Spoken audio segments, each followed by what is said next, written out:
Railway group D exam 2022 के लिए GK GS की 25 प्रश्नों की महत्वपूर्ण सीरीज में अभिनंदन है। जी हाँ मित्रों, जिस तरह जीके जीएस के विभिन्न शिफ्टों में रेलवे के द्वारा जो महत्वपूर्ण टॉपिकों से प्रश्न पूछे जा रहे हैं, उन सभी महत्वपूर्ण टॉपिकों को एनालाइज करने के पश्चात ही हम आपको वीडियो प्रोवाइड कराते हैं। तो टुडे की वीडियो में मित्रों संविधान, अनुच्छेद, संसद और राष्ट्रपति आदि पर आधारित जो विभिन्न शिफ्टों में एग्जाम में प्रश्न पूछे गए हैं, उन पर आधारित सबसे अहम और सेलेक्टेड सीरीज है। टुडे की सीरीज हमारी 11th है। इससे पहले हमारी 10 सीरीज हो चुकी हैं। यदि आप लोगों के द्वारा नहीं देखी गई हैं तो वीडियो के डिस्क्रिप्शन बॉक्स में लिंक है, वहां जाकर सभी सीरीज देख सकते हैं, क्योंकि एग्जाम के लिए आपका एक एक सीरीज और एक एक क्वेश्चन उतना ही इंपॉर्टेंट है जितना कि वर्तमान में एग्जाम आपका होना है।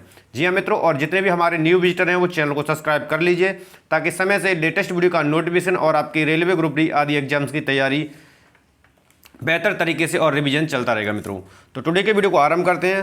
तो प्रथम प्रश्न हमारा है कि निम्नलिखित शब्दों में से कौन सा शब्द सन 1975 में भारतीय संविधान की प्रस्तावना में सम्मिलित नहीं था, क्योंकि विशेषकर नहीं वाले जो रेलवे ग्रुप डी के द्वारा प्रश्न बन रहे हैं, उन्हीं सभी प्रश्नों को एनालिसिस करने के पश्चात प्रोवाइड की गई है टुडे की वीडियो। तो यहाँ से इसका जो राइट आंसर है वो ऑप्शन डी हो जाएगा। ऑप्शन डी में जो अखंडता है, समाजवादी, धर्मनिरपेक्ष, ये जो है 42वें संविधान संशोधन 1976 में जोड़े गए थे। ये आपको विशेषकर ध्यान रखना है, ठीक है। अगला प्रश्न आपका, वर्ष 1948 में सरकार द्वारा भाषाई आधार पर राज्यों के पुनर्गठन के विषय में परीक्षण हेतु प्रथम भाषाई प्रांत आयोग के अध्यक्ष कौन थे? प्रश्न को बेहतर तरीके से रीड करेंगे और सही आंसर आप स्वयं से लगाएंगे। तो यहाँ से इसका जो राइट आंसर है वो आपका ऑप्शन सी है। और इस जो प्रांत आयोग था, भाषाई प्रांत आयोग, जिसका गठन हुआ था, आपको याद रखना है जून 1948 में इसे सरकार के द्वारा गठन किया गया था, और इसके अध्यक्ष जो थे वो एस के धर थे, ठीक है, भाषाई प्रांत आयोग। नेक्स्ट प्रश्न आपका, एक नया राज्य बनाने में संवैधानिक संशोधन के लिए किस प्रकार का बहुमत चाहिए? कोई नए राज्य का गठन करना है जब। तो यहां से इसका राइट आंसर हो जाएगा ऑप्शन ए, साधारण बहुमत से नया राज्य तैयार किया जा सकता है, लेकिन उस विधेयक पर राष्ट्रपति की सिफारिश से संसद में प्रस्तुत की जानी चाहिए, ठीक है।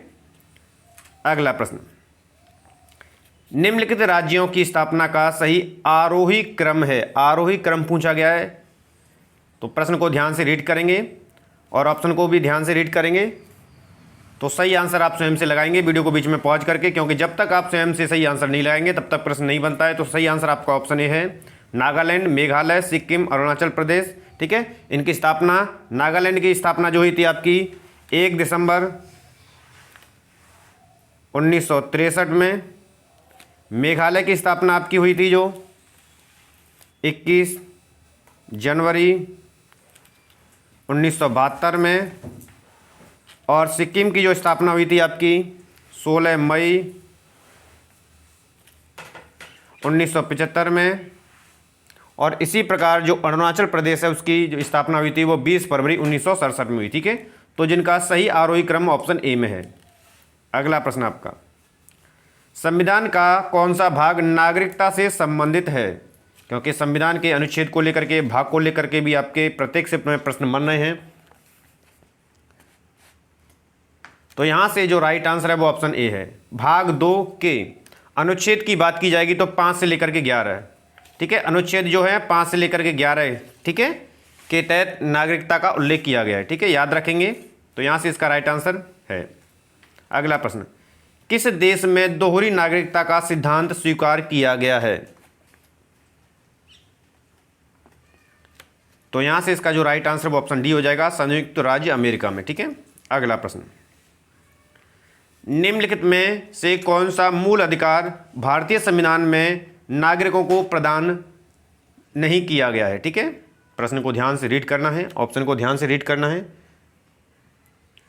तो यहां से जो राइट आंसर है वो ऑप्शन सी हो जाएगा, सूचना का अधिकार। सूचना का अधिकार जो है एक वैधिक अधिकार है, ठीक है। कैसा अधिकार है? ये वैधिक अधिकार है, याद रखेंगे, जिसे सूचना अधिकार अधिनियम 2005 के तहत रखा गया है। अगला प्रश्न आपका, निम्न में से कौन सा युग्म सुमेलित नहीं है? अब अनुच्छेद दिए हैं और उनसे संबंधित तथ्य दी गए हैं। ठीक है, तो याद रखना है, एक एक प्रश्न आप सभी के लिए इंपॉर्टेंट है, इसलिए कंप्लीट वीडियो को देखेंगे, कंप्लीट प्रश्नों को आप लगाएंगे तो निश्चित रूप से आपके जो संविधान, अनुच्छेद और राष्ट्रपति, उपराष्ट्रपति, राज्यपाल आदि से जो प्रश्न बने हैं विभिन्न शिफ्टों में और आने वाली शिफ्टों में जो प्रश्न बनेंगे वो निश्चित रूप से यहाँ से 2 से 3 अंक आपके कवर हो जाएंगे। तो यहाँ से इसका जो राइट आंसर है वो ऑप्शन सी है। क्यों? क्योंकि अनुच्छेद 17 जो है आपके उपाधियों का अंत नहीं है, इसमें अस्पृश्यता का अंत है। ठीक है, अनुच्छेद 17 में। अगला प्रश्न आपका, उच्चतम न्यायालय के अनुसार निजी भवनों के ऊपर राष्ट्रीय ध्वज, नेशनल फ्लैग को फहराना संविधान के किस अनुच्छेद के अंतर्गत सम्मिलित किया गया था? यानी उच्चतम न्यायालय, हाईकोर्ट के अकॉर्डिंग जो भी अपने निजी भवन हैं, स्वामित्व हैं उनके, वो अपना राष्ट्रीय फ्लैग यानी नेशनल फ्लैग जो है फहरा सकते हैं, किस अनुच्छेद के तहत? तो यहाँ से इसका जो राइट आंसर है आपका ऑप्शन बी है, अनुच्छेद 19 के फर्स्ट के का के तहत ये अपने निजी भवनों के ऊपर राष्ट्रीय ध्वज फहरा सकते हैं। ठीक है, जिसे मौलिक अधिकार किया गया है। नेक्स्ट है आपका, भारतीय संविधान में राज्य के नीति निर्देशक तत्वों की संकल्पना किस देश के संविधान पर आधारित है? या ये भी पूछा गया है कि राज्य के नीति निर्देशक तत्व लिए गए हैं, तो याद रखना है। तो यहाँ से इसका राइट आंसर आयरलैंड है, ऑप्शन बी। अगला प्रश्न, भारतीय संविधान के किस अनुच्छेद में राज्य को ग्राम पंचायतों के गठन का निर्देश दिया गया है? क्योंकि ग्राम पंचायतों गठन से लेकर के उससे विभिन्न टॉपिक बन रहे हैं, तो वीडियो प्रीवियस से आपकी चैनल पर है, आप उसे बेहतर तरीके से जाकर के देखिए, क्योंकि वहीं से सारे प्रश्न बने हैं अभी तक। तो यहाँ से इसका जो राइट आंसर है ऑप्शन बी, अनुच्छेद 40 के तहत, भारतीय संविधान के अनुच्छेद 40 के तहत राज्य को ग्राम पंचायतों गठन का निर्देश दिया गया। ठीक है, अगला प्रश्न आपका, भारत के प्रत्येक नागरिक का यह कर्तव्य होगा कि वह प्राकृतिक पर्यावरण का संरक्षण एवं सुधार करे। यह कथन भारतीय संविधान के किस अनुच्छेद से संबंधित है? प्रश्न को बेहतर तरीके से रीड करेंगे और एक एक ऑप्शन को बेहतर तरीके से रीड करेंगे ताकि कोई भी गलती ना हो। तो यहाँ से जो राइट आंसर है वो ऑप्शन ए है, अनुच्छेद 48 का क। ठीक है, जिसे 42वें संविधान संशोधन अधिनियम 1976 के तहत जोड़ा गया था। अगला प्रश्न आपका, भारतीय संविधान का अनुच्छेद 41 किससे संबंधित है? प्रश्न को रीड करेंगे बेहतर तरीके से। तो यहां से इसका जो राइट आंसर है वो ऑप्शन बी है, राज्य के नीति निर्देशक सिद्धांत, जिसमें मनरेगा, बुढ़ापा आदि ये मजदूरी जो होती है वो शामिल की गई हैं। भारत के राष्ट्रपति या उपराष्ट्रपति के निर्वाचन के संबंध में विवादों का समाधान कौन कर सकता है? यदि निर्वाचन के संबंध में जो भी विवाद आते हैं तो उनके समाधान हेतु प्रश्न को ध्यान से रीड करेंगे और ऑप्शन को ध्यान से रीड करेंगे, सही आंसर लगाएंगे तो आंसर आपका हो जाएगा सी, सर्वोच्च न्यायालय। ठीक है, यदि किस अनुच्छेद के तहत, तो यदि अनुच्छेद पूछा जाएगा तो आपको याद रखना है 71 का फर्स्ट अनुच्छेद के तहत जो है। ठीक है, जो भी राष्ट्रपति है, उपराष्ट्रपति है, उसके निर्वाचन संबंधी जो भी विवाद हैं उनका जो है निराकरण करेगा सर्वोच्च न्यायालय, अनुच्छेद 71 के फर्स्ट के तहत। ठीक है, अगला प्रश्न, भारत के महान न्यायवादी की नियुक्ति कौन करता है? यहां से आंसर क्या होगा? तो यहां से जो राइट आंसर है वो ऑप्शन बी हो जाएगा, भारत का राष्ट्रपति किस अनुच्छेद के तहत नियुक्ति करता है? तो 76 के फर्स्ट अनुच्छेद के तहत जो है भारत का राष्ट्रपति भारत के महान न्यायवादी की नियुक्ति करता है। ठीक है, याद रखेंगे। अगला प्रश्न आपका, भारत के राष्ट्रपति पर महाभियोग चलाया जा सकता है?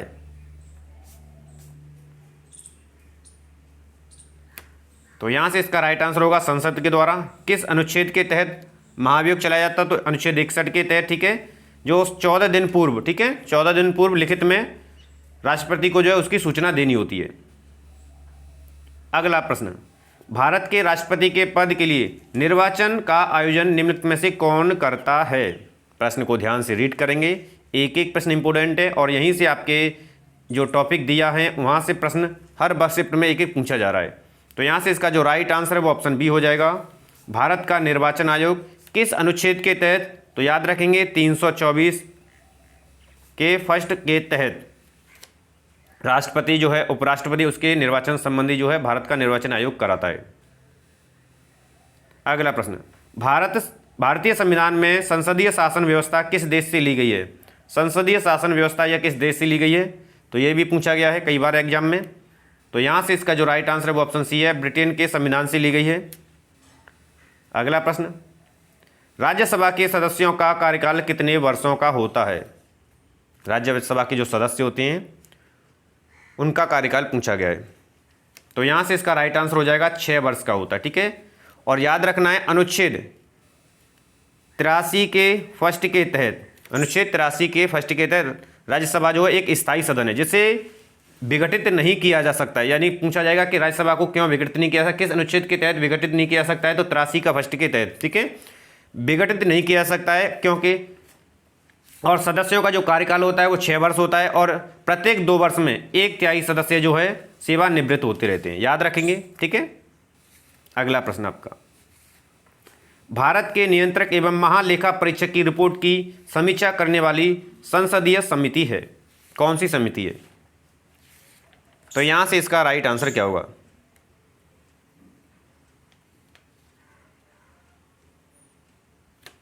तो राइट आंसर आपका सी हो जाएगा, लोक लेखा समिति, ठीक है। यदि इसके गठन की बात की जाएगी तो इसका जो गठन हुआ था वो 1921 में। इसके सदस्य की संख्या पूछी जाएगी तो 22 होते हैं, ठीक है। यदि पूछी जाएगी कहाँ कहाँ से, तो याद रखेंगे 15 लोकसभा और आपके 7 आपके राज्यसभा से होते हैं, ठीक है। 15 लोकसभा, 7 राज्यसभा, कुल सदस्य 22। गठन इसका लोक लेखा समिति का 1921 में, ठीक है। अगला प्रश्न आपका, संसद के किसी सदन में मुख्य विपक्षी दल की मान्यता प्राप्त करने के लिए उस दल के कितने सदस्य होने चाहिए? विपक्षी की आपको मान्यता पानी है संसद में। तो प्रश्न को ध्यान से रीड करेंगे, ऑप्शन को ध्यान से रीड करेंगे। तो यहाँ से इसका जो राइट आंसर है वो ऑप्शन डी हो जाएगा, संसद की कुल सदस्य संख्या का 1/10वां भाग। अगला प्रश्न आपका, संसद की लोक लेखा समिति का अध्यक्ष नियुक्त किया जाता है, किसके द्वारा नियुक्त किया जाता है? तो यहाँ से इसका जो राइट आंसर हो जाएगा वो ऑप्शन ए हो जाएगा, लोकसभा अध्यक्ष के द्वारा नियुक्त किया जाता है, ठीक है, याद रखेंगे। और इसी को कहा जाता है प्राक्कलन समिति की जुड़वा बहन, किसे? लोक लेखा समिति को, याद रखेंगे। नेक्स्ट प्रश्न आपका, भारत में किसकी स्वीकृति के बिना कोई भी सरकारी व्यय नहीं किया जा सकता? यानी सरकारी जो संचित निधि होती है, ठीक है, उसका व्यय बिना इसकी अनुमति के नहीं किया जा सकता है। तो यहाँ से इसका राइट आंसर हो जाएगा ऑप्शन ए, संसद के तहत। किस अनुच्छेद के तहत? तो अनुच्छेद जब भी पूछा जाएगा तब याद रखना 114 के फर्स्ट के तहत जो भी भारत की संचित निधि है, ठीक है, उसका जो भी खर्चा या सरकारी व्यय किया जाएगा वो इसकी अनुमति प्रदान की जाएगी। अगला प्रश्न, निम्नलिखित में से कौन सा कथन सत्य है? यहाँ से सत्य कथन बताना है, ऑप्शन दिए हुए हैं, प्रश्न को ध्यान से रीड करना है, ठीक है। क्या होगा राइट आंसर?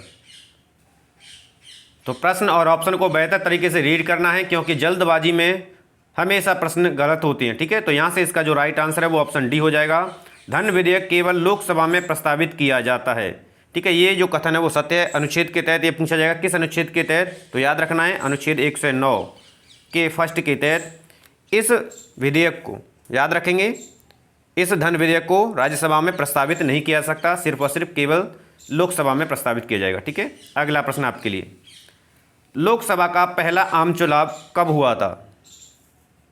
प्रश्न को ध्यान से रीड करेंगे, ऑप्शन को रीड करेंगे। तो यहाँ से इसका राइट आंसर हो जाएगा ऑप्शन बी, 1952 में लोकसभा का पहला आम चुनाव हुआ था। तो ये थे मित्रों टुडे के सबसे अहम और सेलेक्टेड जो कि विभिन्न शिफ्टों में जिस तरह टॉपिक से प्रश्न बन रहे हैं सभी का एनालिसिस करने के पश्चात 25 प्रश्न। आशा करते हैं टुडे की वीडियो आपको पसंद आई है। वीडियो पसंद आई तो मोर देन लाइक और शेयर करेंगे। चैनल को अभी तक सब्सक्राइब नहीं किया है तो चैनल को सब्सक्राइब कर लीजिए निसंकोच होकर, ताकि आपकी बेहतर तैयारी और रिवीजन बेहतर तरीके से होता रहे, जिससे कि आपका सिलेक्शन निश्चित रूप से श्योर हो जाए। मित्रों धन्यवाद।